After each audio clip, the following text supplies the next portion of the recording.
A shape recognizable from miles away, black flying wing, no tail, no fuselage. 21 were ever built, 19 are in service today as of 2024. The average unit cost was $2.13 billion, the most expensive aircraft ever made. They are stored in $5 million climate-controlled hangars at Whiteman AFB in Missouri.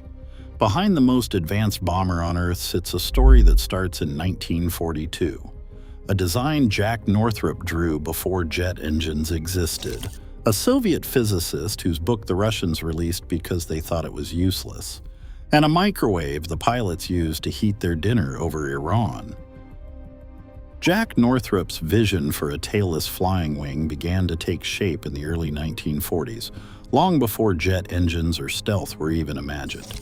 His first prototype, the N-1M, took flight on May 10, 1941 at Muroc Army Air Base, a 28-foot span of pure wing, powered by 2 Manasco engines and flown by a crew of 2.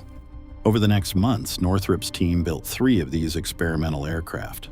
One was lost in a crash that September, but the survivors became testbeds for aerodynamic control and stability, collecting data that would echo for decades. After World War II, Northrop pushed the concept to operational scale with the XB-35, a massive propeller-driven bomber boasting a 202-foot wingspan and a crew of 5. Its first flight came on July 7, 1946. The design promised unmatched lift and fuel efficiency, but directional control issues forced engineers to add large fins, undermining Northrop's ideal of a clean, seamless wing. In 1947, the Air Force gave the green light to a jet-powered version, the YB-49. This aircraft, with a 172-foot wingspan, the same as today's B-2, took off for the first time on September 24, 1947. It set speed and climb records for its era, but suffered from unpredictable pitch-up tendencies. Just 2 years later, on February 28, 1949, the program was abruptly canceled.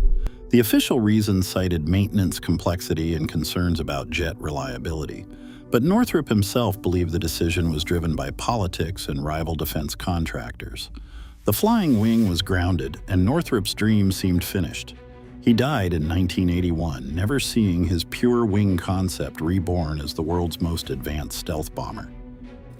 In 1962, a Soviet physicist named Pyotr Ufimtsev published a dense, little-noticed monograph on electromagnetic waves, arguing that the way radar reflects off an object depends less on its overall size and more on the shape and sharpness of its edges. The Soviet government saw no immediate military use for this math and left it unclassified, allowing American analysts to quietly acquire and translate the paper in the mid-1970s. At the time, the Defense Advanced Research Projects Agency, DARPA, had set up the Experimental Survivability Testbed, EST, to push the boundaries of aircraft survivability. EST's mission was to find ways to make American warplanes invisible to radar, not just by using exotic materials, but by manipulating the very geometry of the aircraft itself. Ufimtsev's equations became the EST's secret weapon.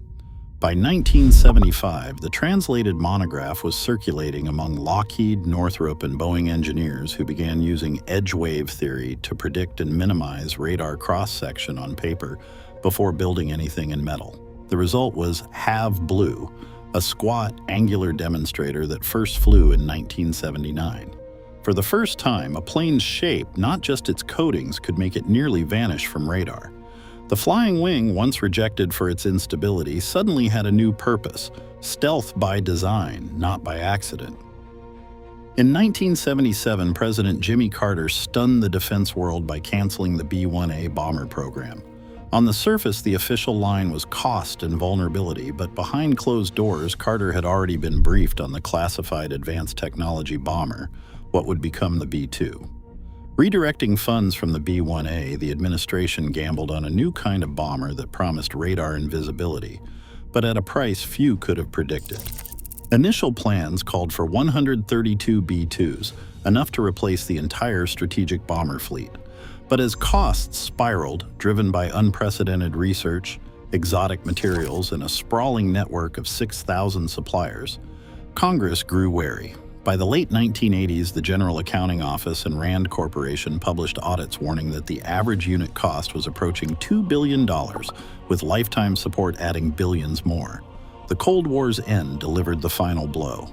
In 1992, President George H.W. Bush capped the fleet at just 20 aircraft, with a single test unit later converted for operations, bringing the total to 21.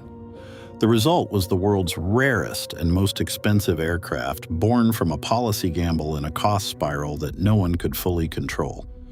If you're fascinated by how politics and economics shape technology, subscribe for more stories that reveal the hidden forces behind aviation's biggest surprises. Inside the B-2's sleek, futuristic silhouette, the reality is surprisingly human. Every mission depends on just two people, a pilot and a mission commander, seated side by side for hours on end. Unlike earlier bombers that needed crews of 5 or more, the B-2's advanced automation handles navigation, flight controls, and weapons, freeing one crew member to rest while the other flies. But technology can only do so much. On the longest single sortie ever flown by a B-2, 2 pilots launched from Missouri, bombed targets in Afghanistan, and returned home 44 hours later without ever leaving their seats. That's nearly 2 full days in the cockpit, managing fatigue, rationing meals, and relying on each other to stay sharp. The Air Force has qualified only about 80 pilots for this aircraft, a tiny group trusted with the kind of endurance missions that push the limits of body and mind. For all the aircraft's high-tech mystique, these marathon flights come down to the resilience and teamwork of 2 people, alone above the world. A cockpit built for billion-dollar stealth still has to meet the basic needs of 2 human beings. Wedged behind the left seat, a shoebox-sized microwave lets pilots heat up packaged meals, anything from a burrito to a cup of instant coffee, during missions that can last nearly 2 days. Next to it, 2 insulated coolers serve as a makeshift fridge, packed with enough food and drinks to keep the crew fueled for 44 hours in the air. When one pilot needs rest, a fold-down cot slides out from the bulkhead. It's barely long enough for comfort, but it's the closest thing to a bed at 40,000 feet. For privacy, the options are limited. A sealed chemical toilet sits beneath the cockpit floor, separated only by a curtain and a sense of mutual respect. In a flying machine that costs more than some skyscrapers, these humble amenities are what make life possible above the clouds. The B-2's invisibility is not just a matter of shape, it is a triumph of chemistry and engineering. The skin is layered with a radar-absorbing material called RAM that relies on a compound called carbonyl iron. Each particle is smaller than a grain of sand, yet together they act like millions of tiny radio antennas, drawing in radar waves and converting them to heat. This process does not just scatter enemy signals, it erases them, leaving the B-2 almost silent on radar screens. Beneath the RAM, the aircraft's surface is protected by ceramic tiles, a technology borrowed from the space shuttle. These tiles are precision-milled to fit the B-2's curves and infused with the same carbonyl iron, helping to mask the heat signature from the engines as well. The exhaust is carefully routed over these tiles, cooling it before it leaves the trailing edge and making the bomber harder to spot with infrared sensors. The result is a skin so sensitive that even a fingerprint can compromise its stealth, demanding meticulous care from ground crews and driving the need for climate-controlled hangars. Turning a Cold War dream into reality required more than breakthrough math or a bold design. Northrop Grumman took over the old Ford assembly plant in Pico Rivera, California, transforming it into a high-security composite center at a cost of $1.2 billion. Unlike the streamlined bombers of the past, the B-2's parts and systems arrived from a vast network, over 6,000 suppliers across 46 states, each contributing pieces from carbon fiber to avionics. This sprawling supply chain did not just drive up the price. It wove thousands of American jobs into the fabric of a single secret aircraft. Every bolt, panel, and circuit depended on coordination at a scale rarely seen outside a major space program, setting up maintenance and logistics challenges that would shadow the B-2 for decades. Stealth on the B-2 isn't just a matter of clever design, it's a constant battle against the elements and time.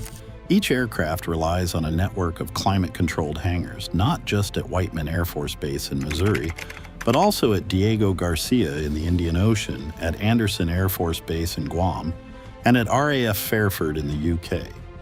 These shelters protect the delicate radar-absorbing skin from moisture, dust, and sunlight. After every mission, skilled maintainers wash, inspect, and recoat the surface, sometimes spending more hours on the ground than the plane spends in the air. Every 9 years, each B-2 cycles through a depot-level overhaul at Palmdale, California, a process that once took 470 days, now shortened to about 379 days through new tooling and process changes. The effort is relentless, but it's the only way to keep the world's rarest bomber ready for combat at a moment's notice. The B-2's radar cross-section is often compared to that of a small bird, making it nearly invisible to most radar systems. Yet under clear skies, a B-2 can still be spotted by the naked eye from about 20 nautical miles away, an odd reality for an aircraft designed to be unseen. Its combat record stretches from the first strikes in Kosovo in 1999, through Afghanistan, Iraq, Libya, Yemen, and Iran, with missions continuing into 2026. In all these campaigns, no enemy missile has ever locked onto a B-2. But stealth alone doesn't make the fleet invulnerable. On February 23, 2008, the Spirit of Kansas crashed on takeoff from Andersen Air Force Base after moisture in its sensors caused faulty air data. Both crew members survived, but the loss brought the operational fleet down to 19. Each mission, each flight hour carries the weight of irreplaceable hardware and years of training, grounding the B-2's legend in the hard limits of reality. A bomber born from Cold War secrecy now flies in plain sight. Its stealth was made possible by Soviet equations and American obsession. As rivals race for radar invisibility, the B-2 reminds us, true innovation hides in unexpected places.